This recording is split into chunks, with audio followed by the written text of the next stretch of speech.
Bem-vindo, bem-vinda a essa aula onde a gente vai desenvolver uma contagem regressiva de ano novo. Aqui embaixo na descrição tem um link com um repositório onde você pode baixar o boilerplate HTML e CSS desse projeto e a gente vai focar só no JavaScript puro para desenvolver essa contagem regressiva que você está vendo na tela.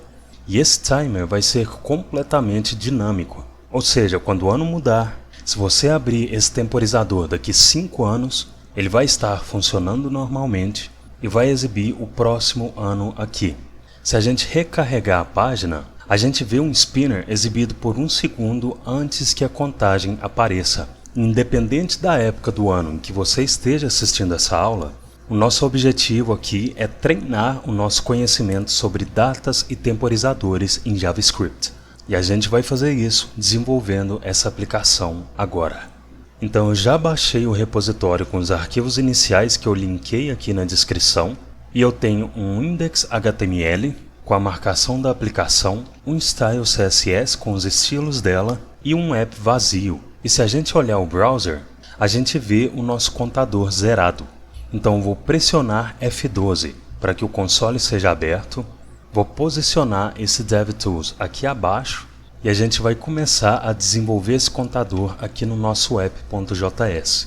Nosso primeiro passo vai ser obter o próximo ano para o qual a contagem deve ser feita. Então se a gente inserir uma const new year time, que recebe new e a invocação do date, se aqui abaixo a gente inserir um console.log, passar a new year time e salvar, a gente vê no console o dia, o mês, o ano e a hora atual baseada no momento em que a gente salvou o arquivo. Então date é um objeto construtor para a gente trabalhar com datas no JavaScript. E essa invocação do date gera para a gente um objeto que representa um momento no tempo. Se a gente olhar o console, o que a gente vê parece uma string. Só que se a gente vier aqui na aba Sources, inserir um breakpoint nessa const New Year Time, recarregar a página e clicar nessa setinha apontando para o lado direito para que a const receba o valor que a invocação do New Date retorna, se a gente repousar o mouse sobre a New Year Time, a gente vê que o prototype dela é o object. Ou seja, se a gente investigar esse prototype, a gente vê vários e vários métodos que esse objeto contém.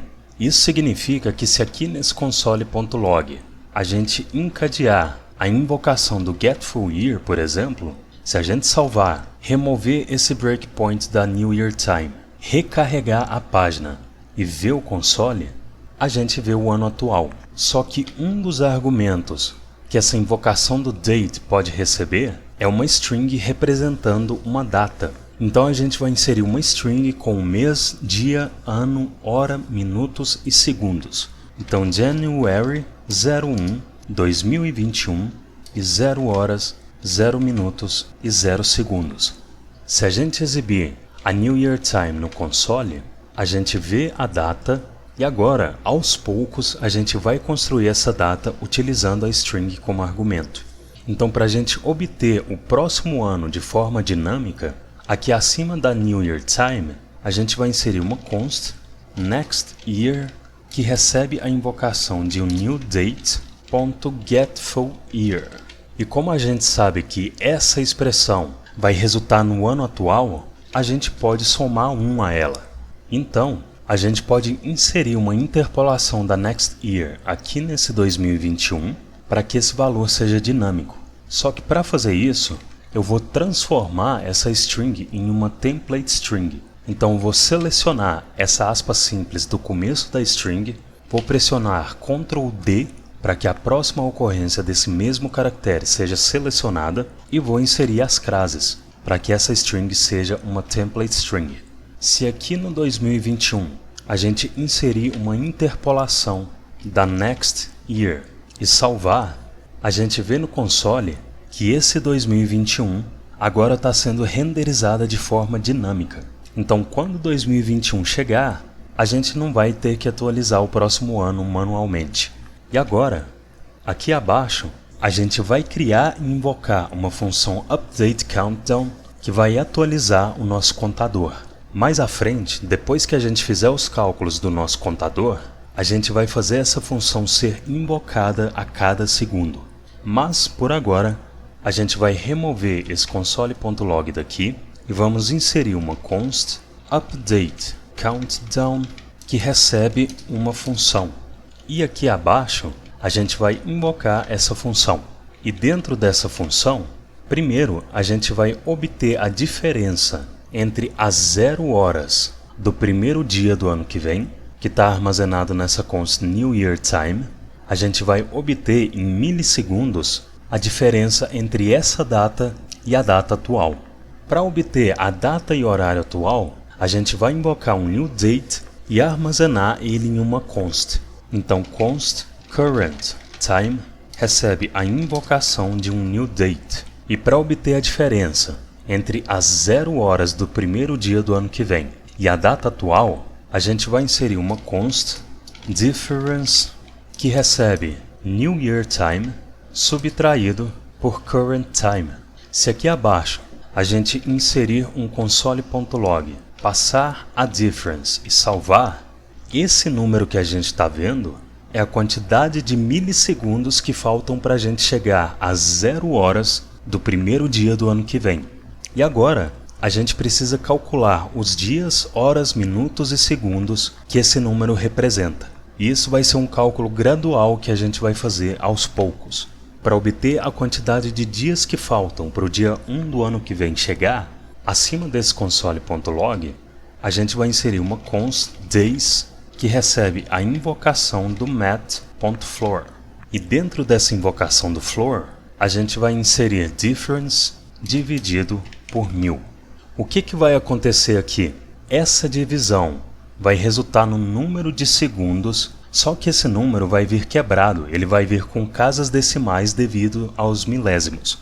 Se a gente remover esse math.floor daqui, passar a days na invocação do console.log e salvar, a gente vê um número decimal com a quantidade de milésimos, que são 0.802. Então, para a gente arredondar esse número decimal para baixo, mesmo que a parte decimal do número que a gente esteja manipulando seja igual ou maior a 0.5, a gente vai envolver essa divisão no math.floor, para que o número seja arredondado. Se a gente salvar, a gente vê apenas os segundos que faltam para a gente chegar no primeiro dia do ano que vem. Se a gente quiser fazer um double check desse cálculo, aqui no Google, a gente pode pesquisar por seconds to days, e o primeiro resultado da busca vai ser esse conversor de unidades. Se a gente copiar esses segundos exibidos no console e colar no input de segundos, a gente vê que faltam 274 dias para o ano acabar. E agora que a gente obteve os segundos, para a gente obter quantos minutos faltam para o ano acabar, como 1 minuto tem 60 segundos, a gente vai dividir esses segundos por 60. Se a gente salvar, a gente vê que faltam 395.214 minutos para o ano acabar. Se a gente copiar esse número, pesquisar no Google por minutes to days e inserir os minutos nesse input, a gente obtém novamente a mesma quantidade de dias que faltam para o ano acabar. E agora que a gente obteve os minutos, para a gente obter quantas horas faltam para o ano acabar, como uma hora tem 60 minutos, a gente vai dividir esses minutos por 60. Se a gente salvar, a gente vê que faltam 6.586 horas para o ano acabar. Se a gente copiar esse número, pesquisar no Google por hours to days, se a gente inserir as horas nesse input, a gente obtém novamente a mesma quantidade de dias que faltam para o ano acabar. E agora que a gente obteve as horas, para a gente obter quantos dias faltam para o ano acabar, como um dia tem 24 horas, a gente vai dividir essas horas por 24. Se a gente salvar, a gente obtém o número de dias que faltam para o ano acabar, que são 274. E para a gente armazenar em consts diferentes as horas, os minutos e os segundos, a gente pode segurar Shift e Alt e pressionar seta para baixo, para que essa linha seja duplicada. Então, para armazenar as horas, a gente vai remover essa última divisão por 24 e vamos renomear essa const para hours. Só que a gente tem que levar em consideração o número de horas desse dia atual que já se passaram. E para obter esse resultado, em seguida da invocação do floor, a gente vai inserir módulo 24. Se a gente inserir hours no console e salvar, a gente vê que para o dia de hoje acabar, no meu caso faltam 10 horas. Então a gente vai segurar Shift e Alt e pressionar a seta para baixo para que essa linha seja duplicada. E para armazenar os minutos, a gente vai renomear essa const para minutes. Vamos remover essa última divisão por 60. E para considerar os minutos do dia atual que já se passaram, a gente vai inserir módulo 60. Se a gente inserir minutes no console e salvar, a gente vê que para a hora atual acabar, no meu caso, faltam 49 minutos. Então, a gente vai segurar Shift e Alt e pressionar a seta para baixo para que a linha dos minutos seja duplicada. E para armazenar os segundos, a gente vai remover essa última divisão por 60 e vamos renomear essa const para seconds. Se nesse console.log a gente inserir um objeto que contém as propriedades days, hours, minutes e seconds e salvar, a gente vê que no momento dessa gravação faltam 274 dias, 10 horas, 47 minutos e 53 segundos para o ano acabar. Então agora, antes da gente inserir esses valores na tela, a gente precisa invocar essa função a cada segundo. Para fazer isso, a gente vai recortar essa invocação da UpdateCountdown e vamos invocar um setInterval. O setInterval é um método que vai invocar uma função repetidamente e a repetição da invocação dessa função vai acontecer no intervalo de tempo que a gente especificar. Como primeiro argumento do setInterval, a gente vai inserir a função que deve ser executada a cada segundo e, como segundo argumento, a gente vai inserir em milissegundos o intervalo de tempo no qual essa função que foi passada como primeiro argumento deve ser executada. Como a gente quer que a execução aconteça a cada segundo e um segundo tem 1000 milissegundos, a gente vai inserir 1000 como argumento. Então, a gente vai inserir a referência da função que a gente quer executar a cada segundo, que é a UpdateCountdown. Se a gente salvar, a gente vê que a cada segundo a função é executada exibindo o objeto no console e que a cada segundo o valor da propriedade seconds é decrementado. Então agora que o nosso contador está funcionando, a gente precisa inserir esses valores aqui na tela. Para inserir esses valores na tela, primeiro a gente precisa obter as referências desses elementos. Então aqui no topo do código, para a gente obter e armazenar a referência do elemento que exibe os segundos na tela, se a gente olhar o index.html, a gente vê que tem um que tem um H2 com um ID seconds que vai exibir os segundos. Então aqui no topo do nosso código, a gente vai inserir uma const seconds container que recebe document.querySelector que recebe hash seconds, que é o ID do H2 que vai exibir os segundos. E para inserir os segundos dentro desse H2, a gente pode remover esse console.log daqui e a gente vai inserir que o texto que esse H2 vai receber são os segundos. Então secondsContainer.textContent recebe seconds. Se a gente salvar, a gente vê na tela que os segundos estão sendo decrementados. E se a gente inspecionar esse H2, a gente vê que a cada segundo o H2 recebe o novo valor dos segundos. Só que quando faltarem menos de 10 segundos, a gente vai inserir um zero para que esses segundos sempre tenham 2 dígitos. E a gente vai fazer isso usando um ternário com a seguinte condição. Se seconds é menor que 10, a textContent vai receber uma string 0 concatenada aos segundos. Se a seconds não é maior que 10, a textContent vai receber a seconds. Se a gente salvar, a gente vê que agora os segundos menores que 10 têm 2 dígitos. E agora a gente vai fazer o mesmo para os outros elementos que vão conter os minutos, as horas e os dias, que são esse H2 com ID minutes esse H2 com o ID hours e esse H2 com o ID days. Então no topo do código a gente vai inserir uma const minutes container que recebe documents.querySelector que recebe a hash minutes e depois uma const hours container que recebe documents.querySelector que recebe a hash hours e depois uma const days container que recebe um document.querySelector com a hash days. Feito isso, eu vou posicionar o cursor do mouse aqui no início da minutes container, vou segurar Ctrl Shift Alt e pressionar seta para baixo 2 vezes, vou segurar Ctrl Shift e pressionar seta para o lado direito para que o nome dessas 3 consts sejam selecionados e vou copiar esses nomes. Então, abaixo dessa atribuição dos segundos, eu vou colar esses nomes e como eles ficaram desalinhados, eu vou segurar Shift e pressionar 2 vezes a seta para cima. Para que as 3 linhas sejam selecionadas, vou segurar Ctrl e pressionar K e F e agora que esses nomes estão alinhados, eu vou pressionar ESC para desfazer a seleção, vou posicionar múltiplos cursores no início desses nomes com Ctrl Shift Alt e seta para baixo, vou pressionar END e vou inserir .TextContent recebe. E obviamente a gente vai refatorar esse código depois, mas primeiro a gente vai fazer ele funcionar. Então eu vou copiar esse ternário da seconds, vou atribuir ele para essas 3 TextContent, só que agora eu vou posicionar o início do cursor, na verdade o cursor no início desse ternário dos minutos, vou selecionar as seconds e vou pressionar 2 vezes Ctrl D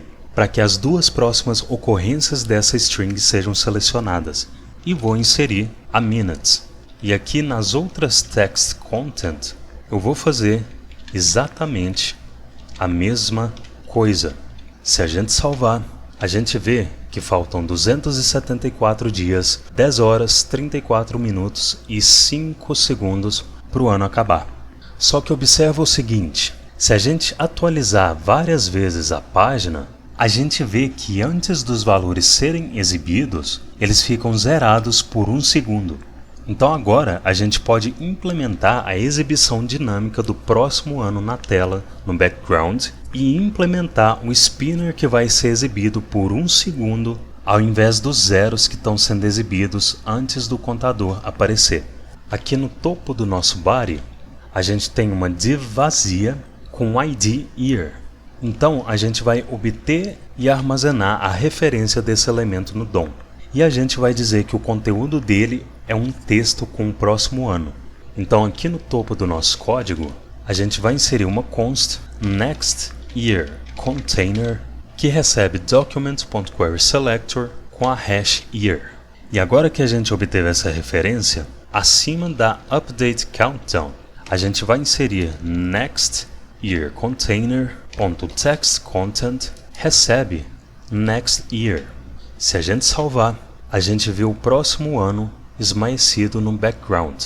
E a posição dele depende da altura da tela. Então se a gente posicionar o DevTools do lado direito da tela, a gente vê que o ano agora está posicionado na parte inferior da tela. Então, a gente pode ir para o nosso próximo passo, que é inserir o spinner na tela no primeiro segundo de carregamento da página. Se aqui no final do HTML a gente descomentar essa imagem e salvar, a gente vê o spinner girando o tempo todo. E antes da invocação do setInterval, a gente vai invocar um setTimeout. O setTimeout é um método que vai invocar uma função no tempo que a gente especificar para ele. Então, como primeiro argumento do setTimeout, a gente vai inserir a função que deve ser invocada e como segundo argumento, a gente vai inserir em milissegundos daqui a quanto tempo essa função que foi passada como o primeiro parâmetro deve ser executada. Então a gente vai especificar 1000 milissegundos. Ou seja, depois de 1 segundo que a página for carregada, essa função vai ser executada. E dentro dessa função, a gente vai fazer com que depois de 1 segundo, o spinner seja removido da tela. Para fazer isso, primeiro a gente precisa obter e armazenar a referência do spinner. Se a gente olhar o final do HTML, a gente vê que o spinner tem um ID loading, então aqui no topo a gente vai inserir uma const spinner loading que recebe document.querySelector que recebe hash loading. E agora, dentro da nossa função do setTimeout, a gente vai inserir que depois de um segundo esse spinner vai ser removido da tela. Então spinnerLoading.remove para que esse elemento seja removido do DOM quando essa função for executada. Se a gente salvar e recarregar a página, a gente vê que depois de um segundo o spinner foi removido da tela. Só que observa que os zeros ainda estão sendo exibidos nesse um segundo. E o que a gente vai fazer para remover eles? Observa que essa div com a classe Countdown é o container de todos os elementos do contador. E aqui no CSS, a gente vê que essa classe Countdown tem um displayFlex setado. Então, a gente pode setar um displayNone e fazer com que esse contador, por padrão, não seja exibido na tela. Se a gente salvar e recarregar a página, a gente vê que agora o contador não é exibido e o spinner é exibido só por um segundo. Então agora, dentro dessa função do setTimeout, depois que o spinner for removido, a gente vai fazer o container do contador receber um displayFlex. Então aqui no topo, a gente vai inserir uma const countdownContainer que recebe document.querySelector que recebe uma hash countdown. E agora que a gente tem a referência dessa div, a gente pode inserir que depois de um segundo ela vai receber um displayFlex. Então countdownContainer.style.display recebe flex. Se a gente salvar e recarregar a página, a gente vê que agora, depois de um segundo, o spinner é removido e o contador é exibido já com os valores que ele tem que ter. E agora que a gente tem a nossa contagem regressiva funcionando de forma dinâmica, sem a gente ter que ajustar nada manualmente, a gente pode observar o que pode ser melhorado no nosso código. E a gente pode começar nomeando essa ação. O que essa função está fazendo? Ela está removendo um elemento da tela e fazendo o contador ser exibido. Ou seja, ela está lidando com a exibição da contagem regressiva. Então, acima desse setTimeout, a gente vai inserir uma const handleCountdownDisplay que recebe essa função de callback que a gente passou como argumento do setTimeout. E como primeiro argumento desse setTimeout, a gente vai inserir a referência da handleCountdownDisplay. Se a gente salvar, a gente vê que a remoção do spinner e a exibição do contador continuam funcionando. Agora, observa que uma parte dessa função updateCountdown está gerando os valores do contador e outra parte está inserindo esses valores na tela. E como essa função está um pouco extensa, a gente pode quebrar ela. A gente pode fazer, por exemplo, com que essa parte que insere os valores na tela fique isolada em uma função que recebe esses valores por parâmetro. Então, acima da updateCountdown, a gente vai inserir uma const insertCountdownValues que recebe uma função e dentro dessa função a gente vai inserir todo esse código das inserções dos valores do contador no DOM. E no lugar desse código, a gente vai invocar a insertCountdownValues. E como dentro da insertCountdownValues a gente está usando essas variáveis de dias, horas, minutos e segundos, a gente tem que passar esses valores para insertCountdownValues. E para fazer isso, na invocação dessa função, a gente pode inserir como argumento um objeto que vai conter propriedades que armazenam esses valores. Então a gente pode selecionar os nomes dessas consts e aqui dentro desse objeto a gente vai dar um Ctrl V e antes do nome de cada const eu vou pressionar Shift Home, vou pressionar Backspace e Backspace de novo e depois vou inserir uma vírgula entre essas propriedades. E aqui na declaração da insertCountdownValues, a gente vai receber esse objeto por parâmetro.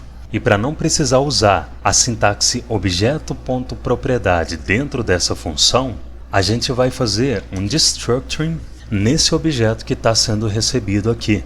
E esse destructuring vai fazer uma cópia dos valores dessas propriedades.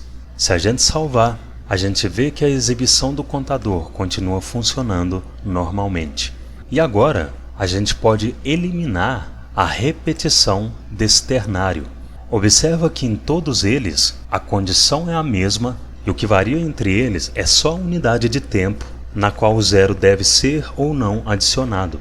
Então, aqui acima dessa função, a gente vai declarar uma const getTimeUnit que recebe uma função com um parâmetro unit e a gente vai fazer essa função retornar esse ternário, só que checando o valor que foi passado para o parâmetro unit. E feito isso, a gente pode substituir todos esses ternários pela invocação da getTimeUnit e vamos passar como argumento a unidade que essa função deve receber.